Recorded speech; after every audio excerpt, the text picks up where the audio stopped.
Faraday law, और इस पे क्वेश्चंस कर लेते हैं, ठीक है। इसमें डायरेक्ट क्वेश्चन ही वैसे फायदेमंद है। तो फैराडे लॉ क्या होता है? इलेक्ट्रोलिसिस। इलेक्ट्रोलिसिस, तो इलेक्ट्रोलिसिस में हम क्या करते हैं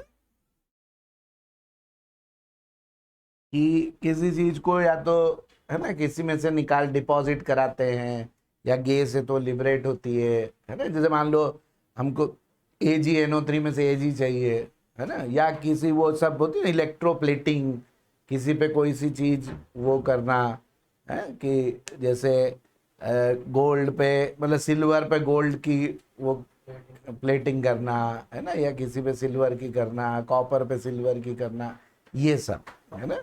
ये सब काय में आता है? इलेक्ट्रोलिसिस में आता है।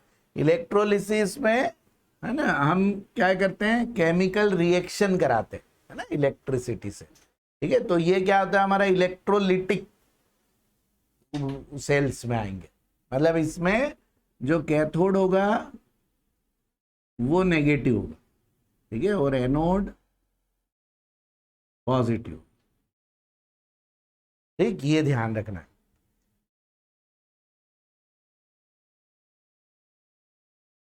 है ना, कि कैथोड नेगेटिव होगा और anode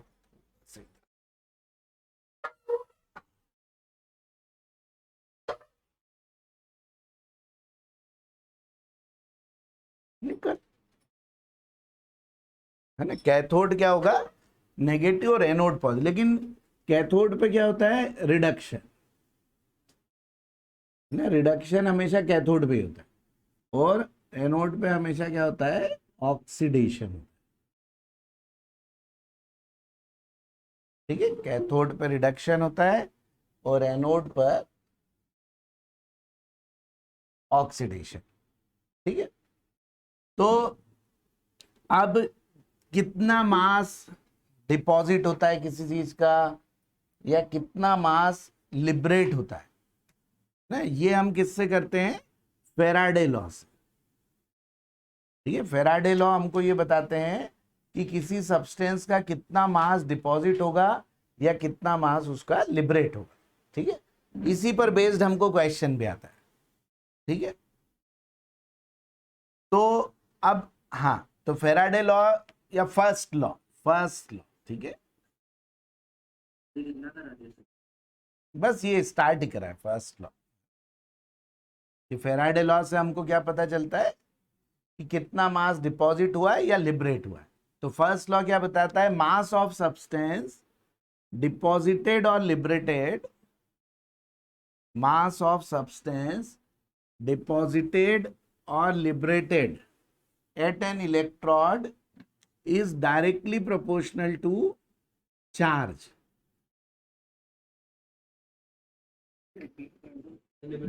Mass of substance deposited or liberated at an electrode is directly proportional to charge flow through the cell, है ना। जो सेल में जितना भी चार्ज फ्लो हो रहा है उसके डायरेक्टली प्रोपोर्शनल होता है,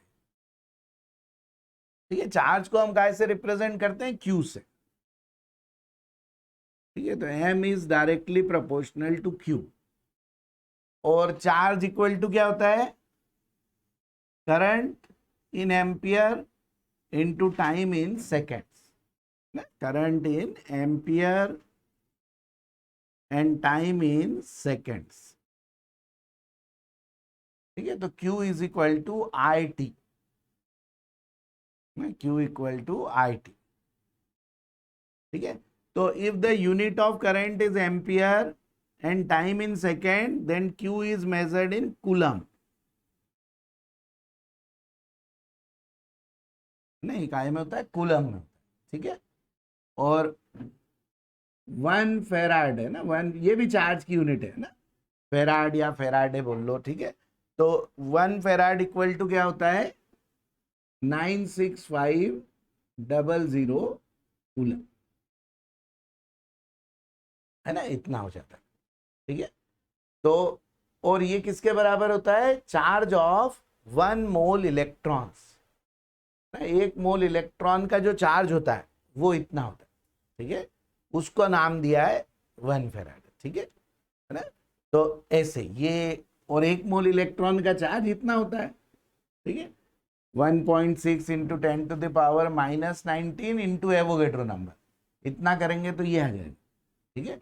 थोड़ा डिफरेंस आता है ना, 4, 5, 8 इस टाइप से आएगा, लेकिन उसको राउंड ऑफ में हम ऐसा लिखते हैं, ठीक है। तो ये हो गया, है ना।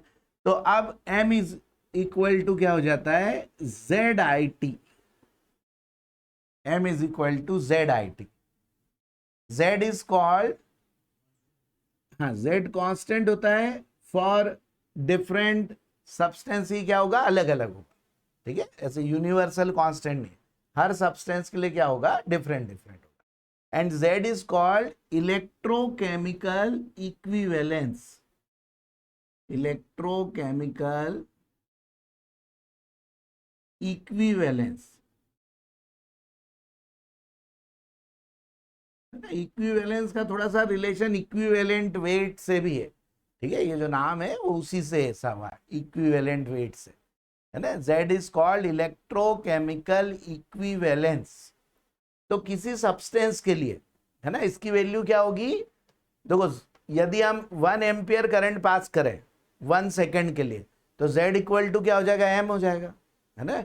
तो Z को कैसे डिफाइन कर सकते हैं कि इलेक्ट्रोकेमिकल इक्विवेलेंस, हाँ देखो, कभी ये इसकी डेफिनेशन पूछ सकते हैं 1 मार्क, ठीक है, व्हाट इज इलेक्ट्रोकेमिकल इक्विवेलेंस। तो electrochemical equivalence is the mass of a substance, is mass of a substance in gram, mass of substance in gram when 1 ampere current is passed, when 1 ampere current is passed for 1 second, it is equal to the mass of substance deposited या liberated, है ना, जो भी होगा, when 1 ampere current is pass for 1 second और 1 coulomb charge is pass, है ना, 1 ampere per second, मतलब इन 1 सेकेंड मीन्स क्या होता है, कूलम होता है ना, 1 कूलम। तो 1 कूलम चार्ज पास करने पे किसी भी सब्सटेंस का जितना भी मास डिपॉजिट या लिबरेट होता है उसको बोलते हैं उसका Z, ठीक है, 1 कूलम से, ठीक है, जितना भी होगा उसको उसका क्या बोलेंगे, Z बोलेंगे, ठीक है ना। अब देखो, एक रिलेशन होता है ना, कि यदि हम 965 मतलब 1 फेराडे चार्ज यदि पास करें, जैसे 96500, जैसे मान लो AgNO3 है ना, AgNO3 है, इसमें से हमको Ag को डिपॉजिट कराना है ना, अब ये पूरा ऐसा सेल वगैरह बना देंगे और Ag को डिपॉजिट कराना है। तो ये रूल होता है, मतलब एक्सपेरिमेंटली बिल्कुल फैक्ट है ना, कि यदि हम 1 फेराडे करंट पास कर, मतलब इस करंट नहीं, चार्ज पास करें, तो Ag का या NO3 का, क्योंकि Ag और NO3 अलग अलग हो जाएंगे, Ag पॉजिटिव और NO3 नेगेटिव बन जाएंगे, तो Ag का या NO3 का उतना ही मास डिपॉजिट होगा या लिबरेट होगा जितना इसका इक्विवेलेंट वेट होगा, है ना। और इक्विवेलेंट वेट भी कौन सा, ग्राम इक्विवेलेंट वेट, मतलब इक्विवेलेंट वेट में ग्राम लगा दो, उतने ग्राम ही इसका डिपॉजिट या लिबरेट हो, है ना, सबके लिए ट्रू है, ठीक है। तो इसी से फिर ये Z की वैल्यू आएगी, ठीक है। तो हाँ, ऐसा लिखो, for 1 farad means 96500 coulomb electricity, है ना, या चार्ज, है ना, या फॉर की जगह बाय लिख लो, बाय 1 फेराड और इतने coulomb charge 1 gram equivalent of substance या आयन, जो भी कुछ है, इज डिपॉजिटेड, है ना, या गैस वगैरह होगी तो उसके लिए वर्ड क्या आ जाएगा, लिबरेटेड,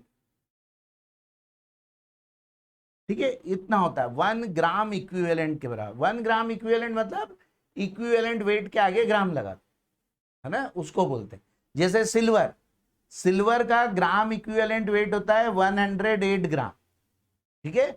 तो यदि इतनी इलेक्ट्रिसिटी पास करेंगे यहां पर तो 108 ग्राम सिल्वर डिपॉजिट होगा इस कैथोड पे जाके। ठीक है, बिल्कुल बिल्कुल ट्रू है ना। जैसे हाइड्रोजन का इक्विवेलेंट वेट होता है 1, है ना।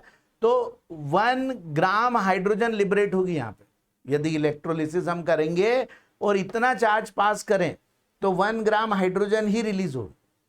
ठीक है, H2SO4 में मान लो करें तो 1 ग्राम हाइड्रोजन रिलीज होगी, या HCl में करें तो। ठीक है, क्लोरीन है, क्लोरीन का 35.5 होता है ना।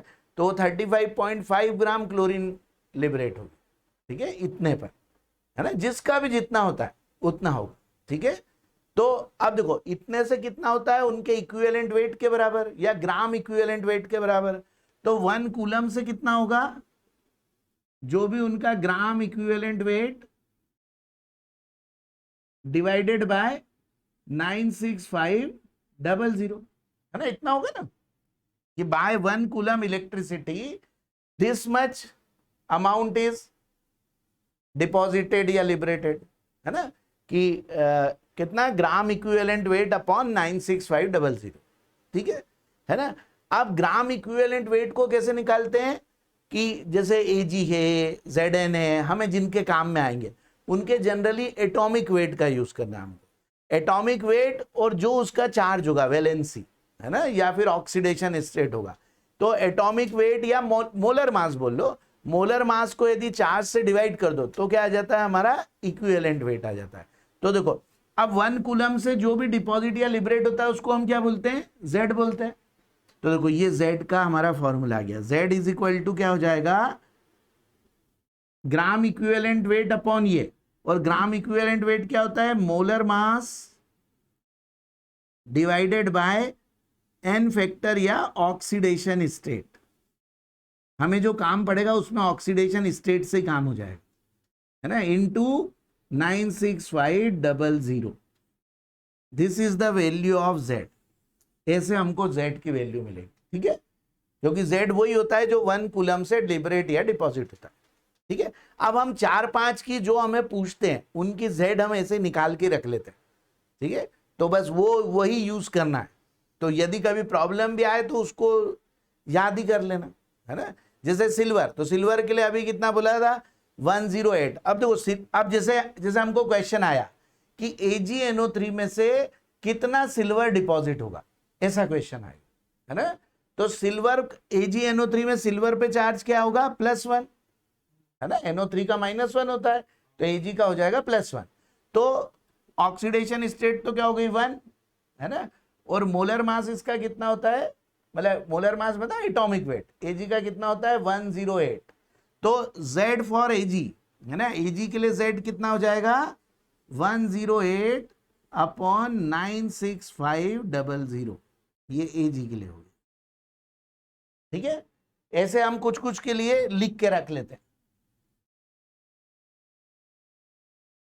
ठीक, तो ये हमारा Ag के लिए हो गया। अब Zn, तो Zn देखना आपको ऐसा आएगा कि ZnSO4 में से कितना Zn डिपॉजिट हुआ है, ZnCl2 में से कितना Zn डिपॉजिट हुआ है, ऐसा। तो सभी में Zn की क्या होगी, Zn की ऐसे भी ऑक्सीडेशन स्टेट फिक्स होती है, कितनी, +2।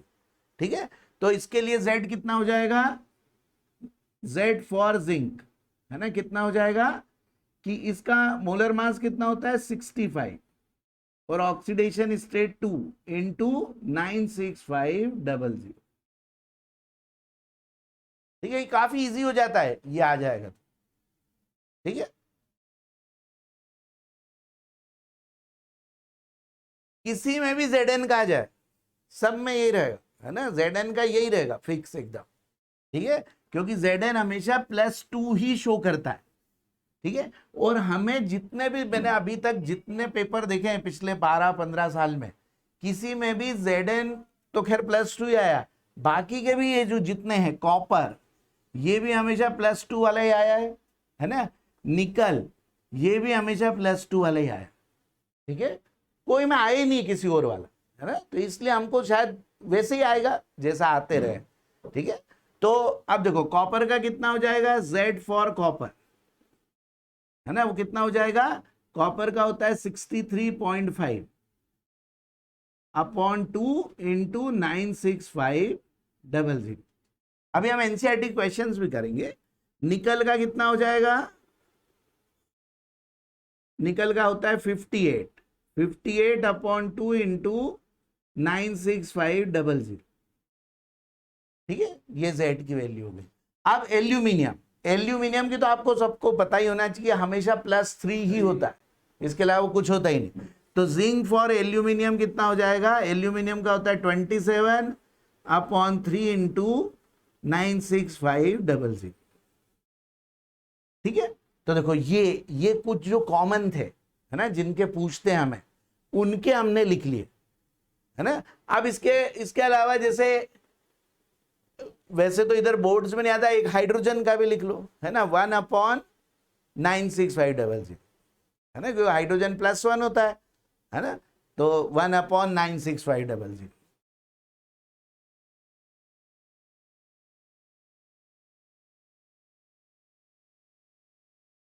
ठीक है, ऐसे ही हमारा हो जाएगा।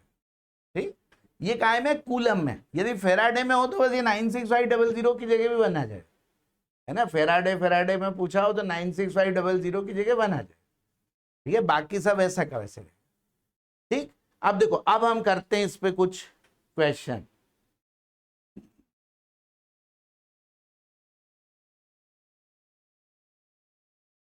देखो, हमें बोर्ड के लिए एनसीईआरटी को ही वो करना है। देखो, अब जैसे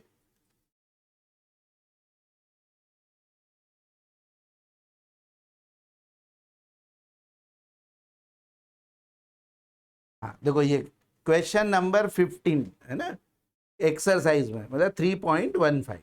ठीक है, a solution of NiNO3 whole twice is electrolyzed between platinum electrode using a current of 5 ampere for 20 minutes, है ना, using a current of 5 ampere for 20 minutes, mass of Ni deposited 15, exercise 3.15।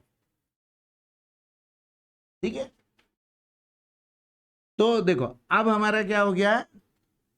निकल, है ना, Na, देखो देखो हो गया ना, NiNO3 होल ट्वाइस, NO3 -1 होता है, निकल +2 हो गया।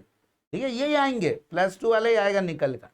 ठीक है, तो उसका Z तो क्या हो गया? इतना हो गया, है ना। अब हमें I दे रखा है 5 एम्पियर, I दे रखा है 5 एम्पियर, 3.15 एक्सरसाइज का, है ना। T कितना दे रखा है? 20 मिनट्स, लेकिन हमको इसको किस में लेना पड़ता है? सेकेंड्स में, तो 20 इंटू 60 सेकेंड्स। Z हमने यही लिख रखा है, Ni का Z। ठीक है, क्योंकि Ni2 पॉजिटिव है, तो उसका Z क्या होगा? ये। ठीक, बस अब सीधे सीधे M is equal to ZIT। देखो कई तरीके इसको करने के, लेकिन सबसे सिंपलेस्ट वे मुझे ये वाला लगता है। और भी तरीके हैं इसको करने के, इक्विवेलेंट से भी कर सकते थे, है ना। तो M इक्वल टू क्या हो गया? ZIT हो गया। ठीक है, अब बस Z की जगह क्या रख देंगे? 58 अपॉन,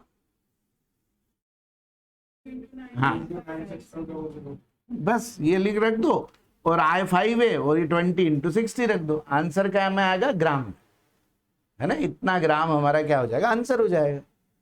ठीक है, ये लिखा ही हुआ है 58 upon 2 into 96500 into 5 into 20 into 60,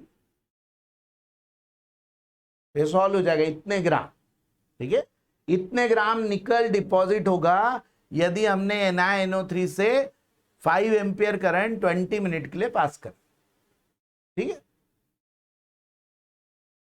हाँ हाँ, जितना भी आ रहा हो। देखो अब ये आंसर मुझे नहीं पता, आंसर है खैर उसमें पीछे दिया भी होगा, है, क्योंकि इसके कैलकुलेशंस में थोड़े छोटे छोटे आते हैं आंसर्स। ठीक ठीक,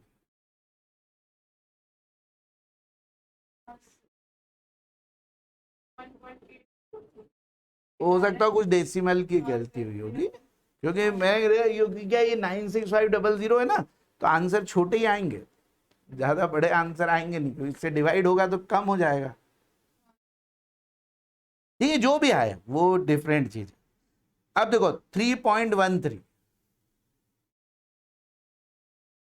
इसी क्वेश्चन को देखो हम दूसरे तरह से ऐसे भी कर सकते थे। अब इसमें क्या है, Na कितना था 2 पॉजिटिव, देखो इसको एक बार ऐसे भी देख लो, है ना, Na 2 पॉजिटिव, ठीक है, सिर्फ हमको Na का निकालना है, तो NaNO3 से कुछ लेना देना नहीं, सिर्फ Na से लेना देना, ठीक है। Na क्या है 2 पॉजिटिव, से Na बनने में क्या होगा, ऐसे Na बने, ठीक है। तो 1 मोल Na डिपॉजिट होगा, उसके लिए कितने मोल इलेक्ट्रॉन लगे, 2 मोल इलेक्ट्रॉन लगे, है ना। इस इक्वेशन से हमको ये पता लग रहा है, 1 मोल से, वो फॉर्मूले से तो कर ही लिया हमने, ठीक है, लेकिन ये एक और चीज देख लो कि 1 मोल डिपॉजिट हो रहा है, उसके लिए 2 मोल इलेक्ट्रॉन लगे।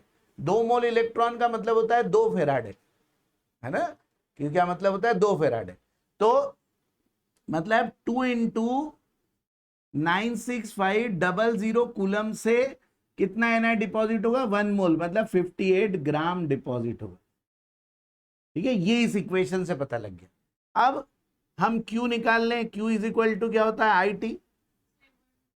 देखो एक तो हमें NaNO3 दिया है, तो Na2 पॉजिटिव है ना, इससे Na में चेंज कब होगा, जब ये 2 इलेक्ट्रॉन गेन करेगा, ठीक है, एक Na, लेकिन 1 मोल क्या करेगा, 2 मोल गेन करेगा। 1 मोल इलेक्ट्रॉन का चार्ज मतलब 1 फेराडे, 2 मोल इलेक्ट्रॉन का चार्ज मतलब 2 फेराडे, ठीक है। तो 2 फेराडे रिक्वायर्ड हुआ इसके लिए, 1 मोल Na के लिए। 2 फेराडे मतलब इतने कूलम, तो इतने कूलम से 58 ग्राम Na बनेगा। इतना, ये इसी से तो पता चलता है हमको, है ना, इतने कूलम चार्ज पास करो तो इतना बनेगा, ठीक है। अब हमें क्वेश्चन में Q equal to IT 5 into 20 into 60, इतने कूलम हमको दे रखा है चार्ज, कितने कूलम चार्ज पास करने से कितना Na होगा। तो देखो इस इक्वेशन से पता लगा, इतने कूलम से इतने ग्राम, तो 5 इंटू 20 इंटू 60 कूलम से कितना, क्वेश्चन में, है ना। तो देखो यही किया जाएगा, क्या हुआ 58/2 इंटू 96500 इंटू 5 इंटू 20 इंटू 60, देखो वही आ गया ना जो इस फॉर्मूले से, है ना, फॉर्मूले से भी तो यही आया था 58/2 इंटू ये इंटू 5 इंटू 20 इंटू 60। तो ये और ये दोनों एक ही चीज है, इसको फॉर्मूला बना दिया तो क्या है कि अभी कहीं मान लो हम ये कंसेप्ट एकदम से भूल गए, कुछ नहीं समझ में आया, तो फॉर्मूले से सीधे हो जाएगा, ठीक है। लेकिन होता ये है, ऐसे आता है, जैसे अब जैसे ये क्वेश्चन है ये क्वेश्चन नंबर 12, ठीक है। तो 12 में दे रखा है, how much charge is required for the following reduction, how much charge is required for the following reduction, 1 mole of Al3 positive to Al। इसको अब इस ढंग से कर सकते कि Al3 पॉजिटिव से क्या बनाना है Al, तो कितना चार्ज लगेगा। तो अभी हमने क्या देखा, Na2 पॉजिटिव से Na बनाना था, तो कितना चार्ज लगा था, +2 करा था, इसमें कितना हो जाएगा 3 हो जाएगा, है ना। और इसका भी क्या बोला है 1 मोल, इसके 1 मोल के लिए कितना मोल चार्ज लगा, 3 मोल इलेक्ट्रॉन के बराबर। 3 मोल इलेक्ट्रॉन मतलब कितने फेराडे, 3 फेराडे, बस ये आंसर आ गया कि for 1 mole aluminium 3 Faraday is required, और कूलम में हो तो 3 इंटू 96500 कूलम, ठीक है, तो 3.12, ठीक है, बस ये आंसर हो गया, ये आंसर हो गया। उसमें उन्होंने चार्ज ही पूछा है ना, अमाउंट नहीं पूछा। अमाउंट पूछते तो उसके लिए उनको वो देना पड़ता, कुछ चार्ज देना पड़ता कि इतना चार्ज करोगे तो कितना डिपॉजिट होगा, ठीक है। तो 1 मोल एल्यूमिनियम के लिए इतना, 1 मोल एल्यूमिनियम मतलब 27 ग्राम, है ना, तो इतने कूलम पास करने पे 27 ग्राम एल्यूमिनियम मिलेगा, ठीक है। कोई भी एल्यूमिनियम के सॉल्ट से यदि पास करेंगे तो इतना बन जाएगा, ठीक है। अब ये सेकंड क्या दे रखा है,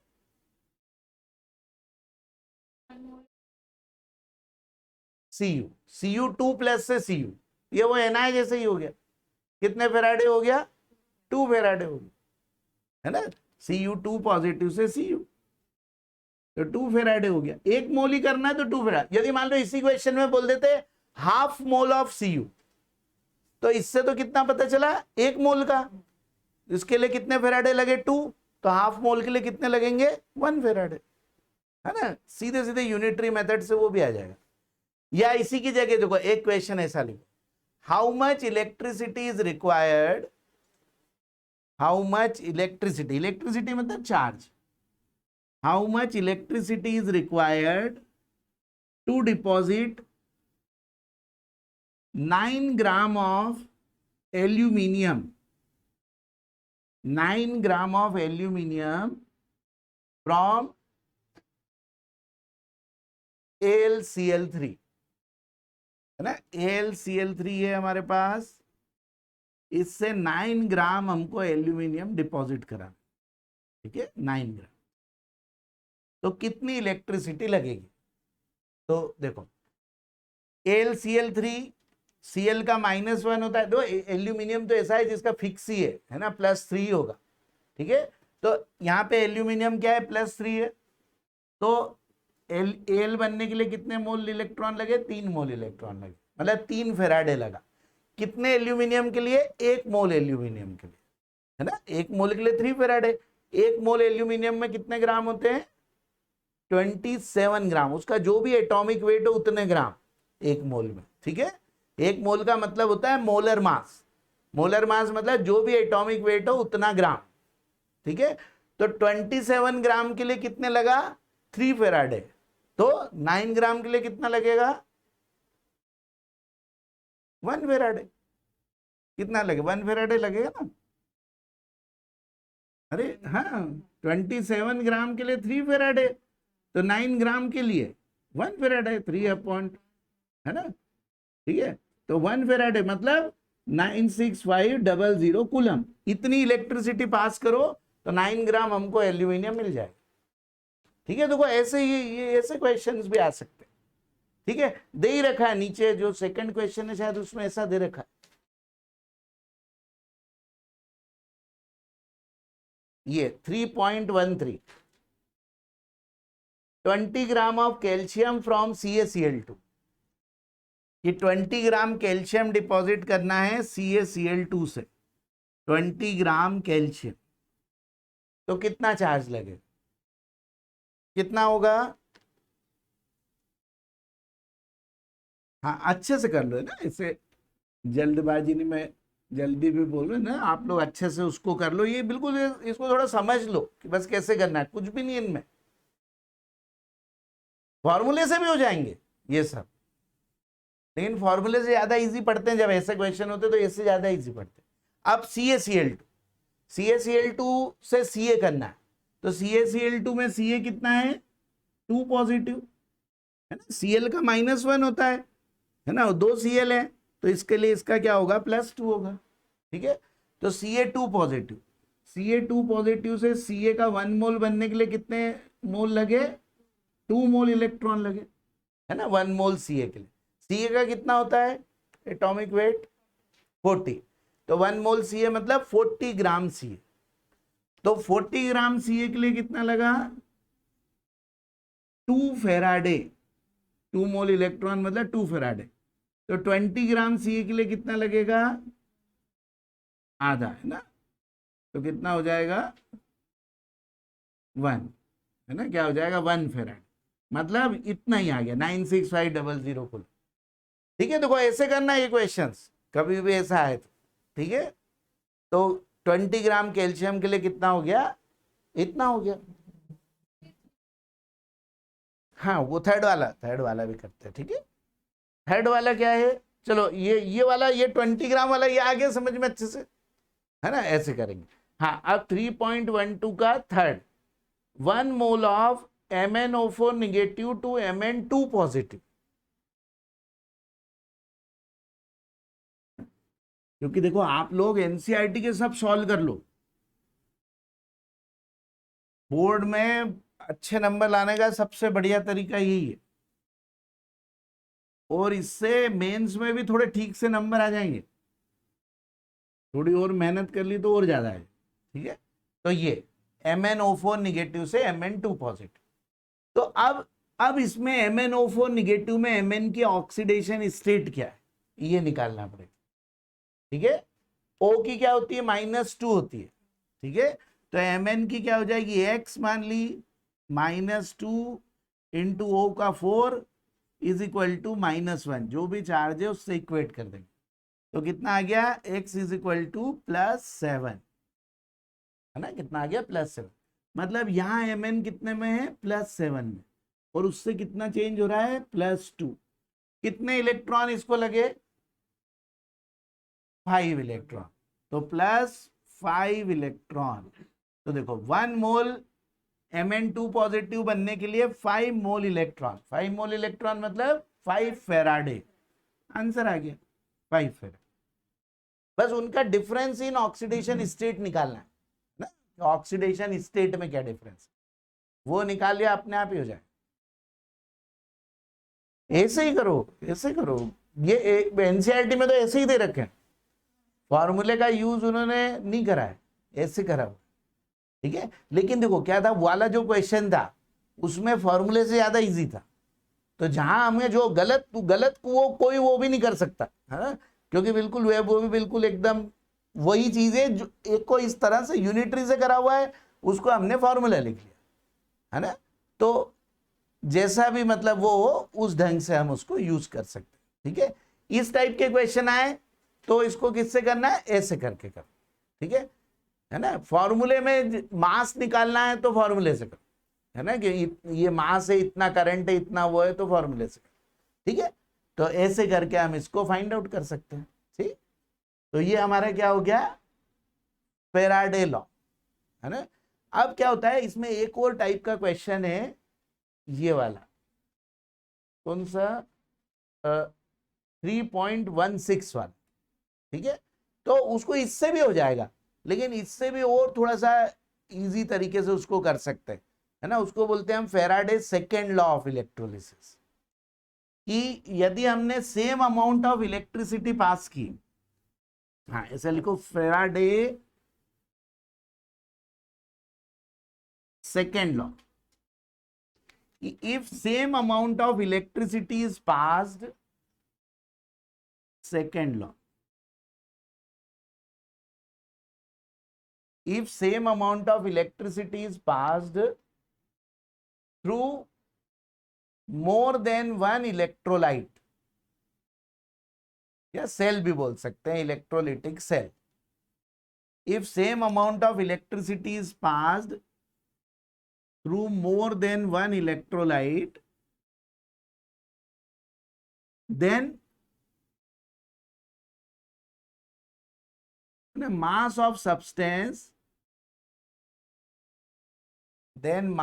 substance deposited is directly proportional to its equivalent weight, है ना, इसके डायरेक्टली प्रोपोर्शनल होता है, इक्विवेलेंट वेट के, ठीक है। मतलब यदि दो सेल को हमने सीरीज में जोड़ दिया, सीरीज में जोड़ेंगे तो same amount of electricity pass होगी, ठीक है। तो अब एक AgNO3 एक NaCl2 है, एग्जाम्पल से ज्यादा अच्छे समझ में आ जाएगा, ठीक है।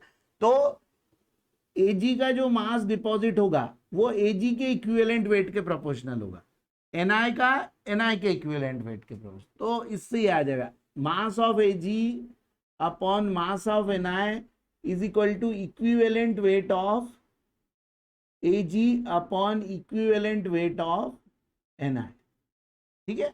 अब इक्विवेलेंट वेट कैसे निकलेंगे, जो Z में हमने निकाला था, मोलर मास अपॉन n करा था ना, चार्ज, बस वही होता है equivalent weight.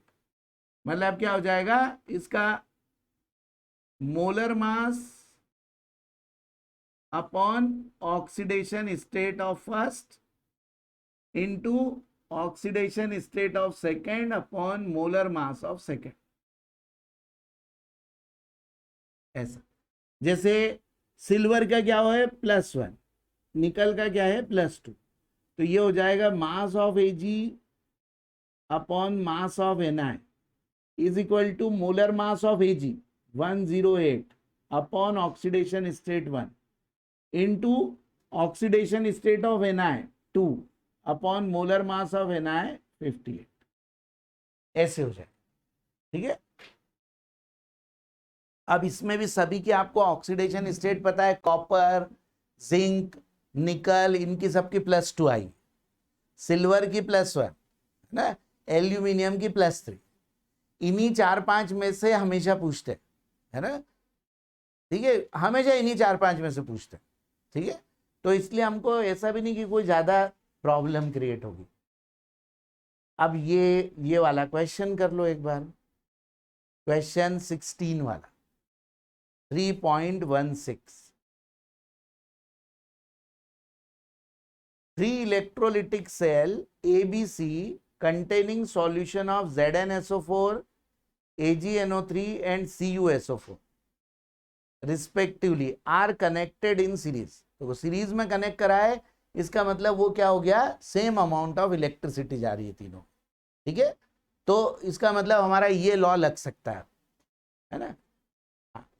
A steady current of 1.5 ampere was passed through them until 1.45 gram of silver is deposited, है ना। देखो ये आ गया हमें मास ऑफ सिल्वर, है ना, 3.16। मास ऑफ सिल्वर डिपॉजिटेड कितना दे रखा है, 1.45 ग्राम, ठीक है, इतना दे रखा है ना। और हमें पूछा है जिंक का और कॉपर का मास कितना डिपॉजिट हो, ठीक है, एक वो पूछा है, एक वो भी पूछा है कितने टाइम तक करे वो पास करेंगे। दो पार्ट है इस क्वेश्चन के, है ना। अभी हम सेकेंड वाला पार्ट करते हैं कि find mass of zinc and mass of copper, है ना, और इनको क्या में करा है, सीरीज में कनेक्ट करा है। तो बस अब क्या फॉर्मूला लग जाएगा, यही वाला फॉर्मूला, है ना, mass of silver upon mass of zinc is equal to molar mass of silver 108 upon oxidation state 1, है ना, into oxidation state of Zn2 और मोलर मास ऑफ Zn 65, है ना, ये फॉर्मूला, है ना। ये mass of Ag upon mass of zinc is equal to molar mass of Ag upon oxidation state of Ag into oxidation state of nickel upon molar mass of nickel, ठीक है, ये use कर रहे हैं, ठीक। तो बस अब क्या हो जाएगा, ये मास ऑफ Ag गिवन है 1.45 upon mass of zinc is equal to 108 into 2 upon 65। बस अब इतने ग्राम आप निकालो, है ना, ये जिंक का मास आ जाएगा, है ना। कॉपर का करना है तो जिंक की जगह कॉपर आ जाएगा, बस कॉपर में एक मोलर मास का अंतर आएगा, 63.5 हो जाएगा 65 की जगह, है ना। बाकी सब कुछ वैसा का वैसे ही रहेगा, ठीक है। बस एक ये 65 की जगह क्या हो जाएगा 63.5, ठीक। तो देखो ये ध्यान रखना है ना कि इस ढंग से हमको इसको सॉल्व करना, ठीक है ना। तो बस अब इसमें सेकेंड वाले के लिए फिर से वो लगा दो, है ना, mass of silver upon mass of copper is equal to वही हो जाएगा molar mass of silver upon oxidation state into oxidation state upon molar mass of copper. ये कितना है 1.45, तो बस मास ऑफ कॉपर हमारा निकल आएगा, ठीक है। तो ये तरीका है हमारा निकालने का, है ना। यदि हमको एक का मास दे रखा है कितना होगा, और यदि सीरीज में ज्वाइन करा है तो हम दूसरे का अपने आप निकाल लेंगे, ठीक है ना। तो ये तो एक पार्ट हो गया। अब उसका दूसरा पार्ट क्या है, कितने एम्पियर करंट पास करा है, 5 एम्पियर, कितना है 1.5, तो I इक्वल टू कितना है 1.5 एम्पियर, है ना। टाइम निकालना है कि कितने टाइम में मास ऑफ Ag कितना डिपॉजिट होगा, 1.45 ग्राम डिपॉजिट होगा, ये उसका एक और पार्ट, ठीक है। तो इसको हम इस फॉर्मूले से कर लें, M is equal to ZIT, है ना, इस फॉर्मूले से कर लें। Z हमने Ag का लिखा ही हुआ था 108 अपॉन 96500, है ना। तो बस मास ऑफ Ag कितना है 1.45, ये 108 अपॉन 96500 इंटू 1.5 इंटू टी। तो टाइम काय में आ जाएगा, सेकेंड्स में हमारा टाइम आ जाएगा, है ना, सेकेंड्स में हमारा टाइम निकल आएगा। ठीक है, ऐसे ऐसे फाइंड आउट कर लेंगे हम कि कितने टाइम तक हमने यदि 1.5 एम्पियर करंट पास करा है तो हमारा कितना सिल्वर, मतलब 1.45 ग्राम सिल्वर कितने टाइम में डिपॉजिट हो। ठीक है, तो ये ऐसे, तो मतलब ये फैराडे लॉ के क्वेश्चंस इजी हैं, क्वेश्चंस इजी हैं, बस एक बार उसको अच्छे से समझने की जरूरत है। एक बार अच्छे से समझ लिया तो फिर कोई ज्यादा दिक्कत नहीं होती। ठीक है, ऐसा। अब एक छोटा सा एक लास्ट टॉपिक इसमें और है, प्रोडक्ट ऑफ इलेक्ट्रोलिसिस, ना कि किसी का इलेक्ट्रोलिसिस करेंगे तो कैथोड पे या एनोड पे क्या क्या बनेगा, है ना। ठीक है, तो एक रूल होता है, कैथोड पे वो चीज होती है जिसका जो रिडक्शन पोटेंशियल ज्यादा हो, वो चीज कैथोड पे मिलती है ना। जैसे मान लो दो रिएक्शन होने वाली है, तो उन दोनों में से वो रिएक्शन कैथोड पर होगी जिसका रिडक्शन पोटेंशियल ज्यादा हो। ठीक है, और एनोड पे वो होता है जिसका रिडक्शन पोटेंशियल कम हो। ठीक है, वो एनोड पे हो। ठीक है, तो at cathode preferable reaction is that which has more reduction potential value, and at anode, at cathode that reaction is preferable which has more reduction potential, and at anode that reaction is preferable which has less reduction potential, है ना, जिसका reduction potential कम हो। ठीक है, लेकिन देखो क्या है कि ये तो एक लॉ है ना, लेकिन हमें एक तो सबसे बड़ी समस्या रहेगी कि सबके रिडक्शन पोटेंशियल पता नहीं होंगे, तो इस क्वेश्चन में एक तो देना चाहिए। ठीक है, और कुछ एक में थोड़ा एक्सेप्शन भी होता है ना, कि दूसरा, इसलिए दो तीन सॉल्ट है ना, उनके प्रोडक्ट याद भी रखो, है ना, वो ज्यादा बेटर है बजाय कि उसको वैसा करना, है ना। मतलब उससे तो आ ही जाएगा, लेकिन उसमें फिर हमें बहुत सारी चीजें लगानी पड़ेंगी, उसकी जगह दो तीन के याद करना, है ना। प्रिंसिपल ये है, जैसे हमको एक तो सबसे ज्यादा प्रोबेबिलिटी है इसके पूछने की कि प्रोडक्ट ऑफ इलेक्ट्रोलिसिस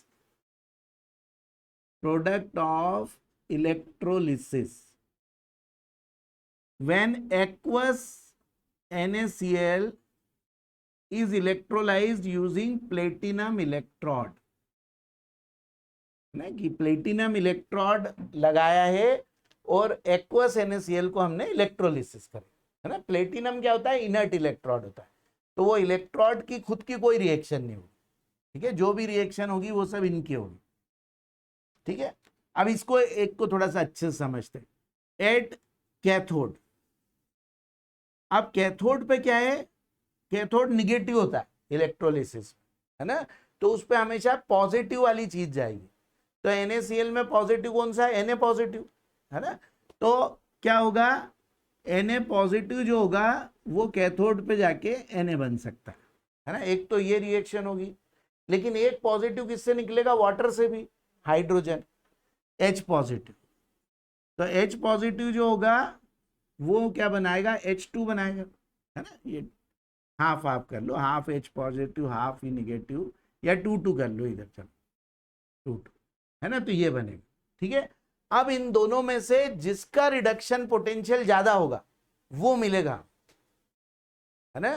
तो इसका तो हमको पता है E0 वैल्यू क्या होती है, हाइड्रोजन की 0, तो हमने करा ही था स्टैंडर्ड हाइड्रोजन इलेक्ट्रॉन, है ना, उसकी 0 होती है। और alkali metal, alkaline earth metal, इन सब की नेगेटिव होती है ना, जो हाइड्रोजन को रिड्यूस करते हैं उन सब की नेगेटिव होती है। तो सोडियम की क्या होगी, माइनस में आएगी, भले एग्जैक्ट नहीं याद हो, है ना, लेकिन इतना भी अंदाज हो कि कम होगी इससे की ज्यादा। तो इससे ज्यादा वाले जो मेटल्स है ना, वो कौन से हैं, कॉपर, सिल्वर, गोल्ड, प्लेटिनम, है ना, उन्हीं की बस ज्यादा होगी इससे। मतलब जो हमें पूछते हैं, देखो हमको कितने पूछेंगे, कॉपर और सिल्वर दो, तो उन दो की हाइड्रोजन से ज्यादा होती है, ठीक है। बाकी के जितने भी मेटल हमें आएंगे उनकी हाइड्रोजन से कम होगी, ये मैं एग्जाम के हिसाब से बता रहा हूं, है ना, ठीक है, कि उनकी इससे कम होगी। यदि नहीं दिया हो तो, दे रखी हो तो हमको प्रॉब्लम ही नहीं है ना। तो सोडियम की क्या होगी, नेगेटिव होती है, भले हमको एग्जैक्ट नहीं पता लेकिन इतना पता है इसकी नेगेटिव। तो इन दोनों में ज्यादा किसकी है, हाइड्रोजन की। इसका मतलब कैथोड पे क्या निकलेगा, हाइड्रोजन निकलेगा, ये आंसर है ना। तो एक्वस NaCl का यदि हमने इलेक्ट्रोलिसिस करा तो कैथोड पे हाइड्रोजन गैस लिबरेट हो, ठीक है, ये। तो अब देखो, अब इसके अलावा यदि हमको कुछ और आता, तो यदि कॉपर और सिल्वर का है कोई चीज, तो ही सिर्फ क्या बनेगा, कॉपर या सिल्वर, अदरवाइज सभी में क्या निकलेगा, हाइड्रोजन ही निकलेगा। इसकी जगह KCl आ जाए, है ना, वो आ जाए CaCl2 आ जाए, कुछ भी आ जाए, है ना, तो हमेशा क्या निकलेगा, हाइड्रोजन ही निकलेगा। क्यों, क्योंकि हमको पता है जो हमें पूछते हैं उनमें कॉपर और सिल्वर पूछते हैं, तो कॉपर और सिल्वर की ही बस इससे ज्यादा है ना हाइड्रोजन। तो यदि आपको पूछा what is the product of electrolysis when CuCl2 is electrolysed, तो आंसर क्या आ जाएगा, कैथोड पे Cu, है ना, क्योंकि Cu का इनॉट वैल्यू 0.34 होती है ना, 0 से ज्यादा होती है, ठीक है।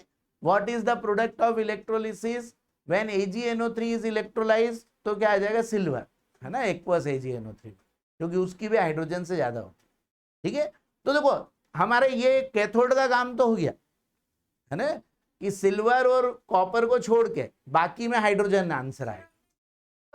गोल्ड का बोला था लेकिन उसका आता नहीं कभी भी, है ना, ठीक है। तो गोल्ड की भी ज्यादा होती है ना, प्लेटिनम की खुद की भी ज्यादा होती है, लेकिन उनके आएंगे नहीं, आएंगे बस कॉपर और सिल्वर। कॉम्पिटिटिव में भी गोल्ड प्लेटिनम ये सब नहीं आता, ठीक है।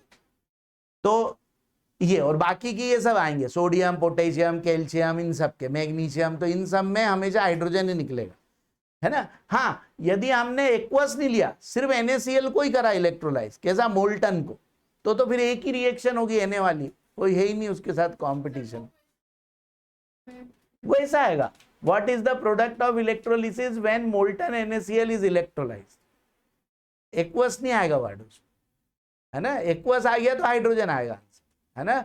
मोल्टन आएगा तो देखो बोर्ड में तो ऐसा आएगा नहीं, बोर्ड में तो यही आएगा, सीधे सीधे यही एक्वस NaCl, ठीक है। ऐसे इतना ज्यादा बोर्ड में नहीं पूछेगा, ठीक है। तो ये हो गया। अब एनोड के लिए जरूर इसमें वो है, और एक क्वेश्चन अभी जब पिछले साल जब एग्जाम हुई थी तो पूछा भी था, है ना, प्रोडक्ट नहीं पूछा था। एनोड पे क्या होता है, अब एनोड पे दो चीज होगी, एक तो क्या होगा कि OH नेगेटिव से, है ना, O2 बनता है ना, कि O2, है ना, plus H positive plus 4E negative, ठीक है, ऐसे ही बनता है, ठीक है। और इसकी E0 वैल्यू मेरे ख्याल से 1.23 के लगभग ऐसी होती है, ठीक है। ये क्वेश्चन इसीलिए कम पूछे जाते हैं क्योंकि इनमें E0 वैल्यू नहीं देंगे तो बच्चे बहुत मुश्किल में कर पाते हैं, ठीक है। बोर्ड के लिए भी देखो NaCl का तो है ना, इसलिए इसको अच्छे से कर लेना चाहिए, है ना। दूसरा Cl नेगेटिव से क्या बनेगा, Cl2, ये दूसरी इक्वेशन होगी, और इसकी शायद E0 कुछ 1.35 ऐसी कुछ होती है, ठीक है, थोड़ा सा ही अंतर है दोनों। तो होता क्या है, होना क्या चाहिए, अब क्या निकलना चाहिए, है ना, कि जिसकी कम हो वो होना चाहिए, है ना। यहाँ ज्यादा वाला होता है, यहाँ का वाला, मतलब ये ऑक्सीजन निकलना चाहिए, बस यही, इसीलिए इसके क्वेश्चन के चांस है पूछने के, इसमें क्लोरीन निकलता है, ठीक है। हाँ, तो अब दूसरा देखो, अब आप लोगों को एक और क्या याद रखना है, जब भी क्लोरीन है तो ऑक्सीजन नहीं निकलेगा, क्लोरीन ही निकलेगा। तो आपको CuCl2 का पूछेंगे तो आपका आंसर आ गया, कैथोड पे कॉपर, एनोड पे क्लोरीन, ठीक है। और जब इसके अलावा दूसरा कोई दें, NO3 या ऐसा कुछ दें, तो हमेशा ऑक्सीजन आएगा, ठीक है। बहुत आसान है, देखो याद करना है इसको, ठीक है। क्लोरीन ब्रोमीन इनके केस में हमेशा वो निकलेंगे, क्लोरीन ब्रोमीन ही निकले, ब्रोमीन भी खैर पूछते नहीं, क्लोरीन ही पूछते, ठीक है। तो क्लोरीन निकलेगा, और बाकी के केस में ऑक्सीजन निकलेगा, ठीक है। है ना। जो हमें पूछते हैं, देखो ऐसा नहीं हो तो हजारों क्वेश्चन होते हैं और क्या क्या निकल सकता है ना, सब कुछ हो सकता है। हमें जो पूछते हैं, मैं सिर्फ बोर्ड के हिसाब से बता रहा हूं, ठीक है।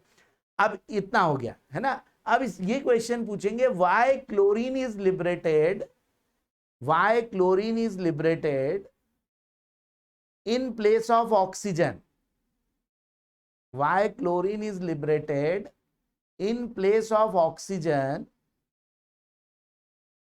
in electrolysis of aqueous NaCl. Why chlorine is liberated in place of oxygen in electrolysis of NaCl. ठीक है, तो इसका रीजन है, बस एक ही वर्ड लिखना है, हाँ, to liberate oxygen over potential is required, over या extra potential is required, so chlorine is liberated. तो आपका बोर्ड में तो आंसर यही लिखना है ना, 1 मार्क का क्वेश्चन आएगा तो ओवर पोटेंशियल आंसर आएगा, ठीक है, ठीक, ओवर पोटेंशियल। एक्चुअली में क्या होता है, वाटर से ऑक्सीजन बनना या OH नेगेटिव से ऑक्सीजन बनना, it is kinetically very slow, बहुत स्लो प्रोसेस है ये, है ना। तो इसके लिए क्या होता है, एक्स्ट्रा वोल्टेज जब तक नहीं अप्लाई करेंगे तब तक ये रिएक्शन बहुत ही स्लो चलेगी। अब उसकी जगह ये रिएक्शन फास्ट है, तो थोड़ा सा ही अंतर है ना।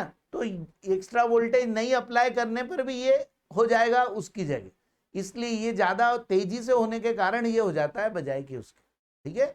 तो रीजन हमको ये लिखना है ना, कि एक्स्ट्रा पोटेंशियल इज रिक्वायर्ड, ठीक है। और एक्स्ट्रा पोटेंशियल क्यों लगता है, क्योंकि ये काइनेटिकली बहुत ही स्लो प्रोसेस है ना वाटर का। देखो वाटर ऐसे ही बहुत अच्छा इलेक्ट्रोलाइट नहीं है ना, वाटर डिसोसिएट बहुत कम होता है, इसलिए वाटर का डिसोसिएशन होके ये बनना बहुत वो है ना। उनमें क्या है, बहुत ज्यादा डिफरेंस है, ठीक है, इसलिए। और OH निगेटिव से भी ये बनना मुश्किल, ठीक है, इसलिए ऐसा होता है, ठीक।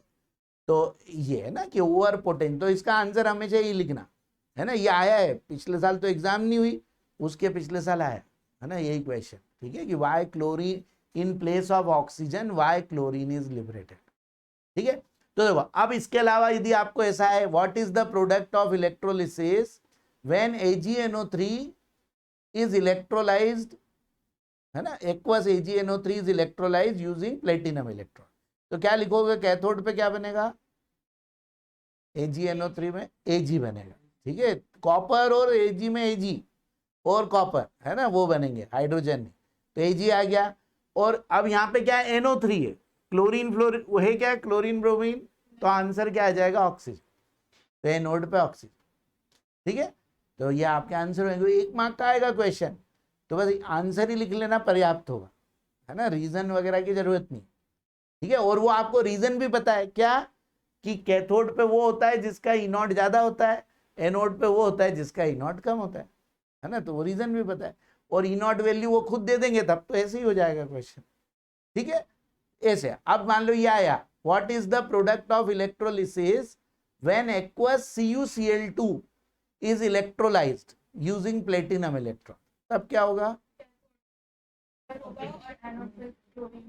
क्लोरीन होगा, है ना, क्योंकि ऑक्सीजन के लिए ओवर वोल्टेज लगता है। देखो बस यही 2-3 पूछेंगे, तो उनके आंसर्स तो आप लोग ऐसे ही बता सकते हो। यही क्वेश्चन लगभग कॉम्पिटिटिव में भी इन्हीं में से पूछते हैं, क्योंकि उनको पता है बाकी में के लिए वैल्यू देना पड़ेगी, और वैल्यू देने तो ये क्वेश्चन बहुत ईजी है ना, वैल्यू दे तो अपने आप ही आ जाएगा, बस एक सिर्फ क्लोरीन और इसका एक्सेप्शन ध्यान रखना है, बाकी तो सब अपने आप ही आ जाएगा, क्योंकि हमको पता है एनोड पे वो होगा जिसका E0 वैल्यू क्या हो, कम हो, और कैथोड पे वो जिसकी ज्यादा हो, ठीक है। कैथोड पे रिडक्शन होता है, एनोड पे ऑक्सीडेशन होता है, ठीक है। तो इससे देखो ये प्रोडक्ट ऑफ इलेक्ट्रोलिसिस के क्वेश्चन अपने आप हो जाते हैं, ठीक है। अभी कॉम्पिटिटिव में क्या होता है, कभी कभी ऐसे भी पूछते हैं, यूजिंग प्लेटिनम की जगह कॉपर इलेक्ट्रोड दे देंगे, है ना, तो वो अभी थोड़ा सा फिर वो ये एग्जाम हो जाए आपके, उसके बाद फिर एक बार बता दूंगा मैं, ठीक है। बस एक वो पोर्शन जो है वो वैसे बता दूंगा, क्योंकि बोर्ड में तो वैसा आएगा नहीं, है ना, तो उसको उधर करेंगे, है ना। वो भी बहुत आसान है, देखो याद करना तो ये सब बहुत ही आसान है ना, इतने अच्छे लॉजिक है इसमें, कि कॉपर का यदि होगा तो एनोड पे भी कॉपर निकलता है, कैथोड पे भी कॉपर ही डिपॉजिट होता है। सिल्वर का हो इलेक्ट्रोड तो एनोड पे भी सिल्वर निकलता है, कैथोड पे भी सिल्वर डिपॉजिट होता है ना। तो ये अपने आप ही हो जाते हैं ऐसे क्वेश्चन, ठीक है। बस उसके पीछे का लॉजिक पता होना चाहिए, है ना, बाकी तो ऐसे ही हो जाते, ठीक है। क्योंकि कॉम्पिटिटिव में कई बार रीजंस भी पूछ लेते हैं वो, ठीक है, इसलिए, है ना। तो ये अभी तो इतना करना मेरे ख्याल से सफिशिएंट है।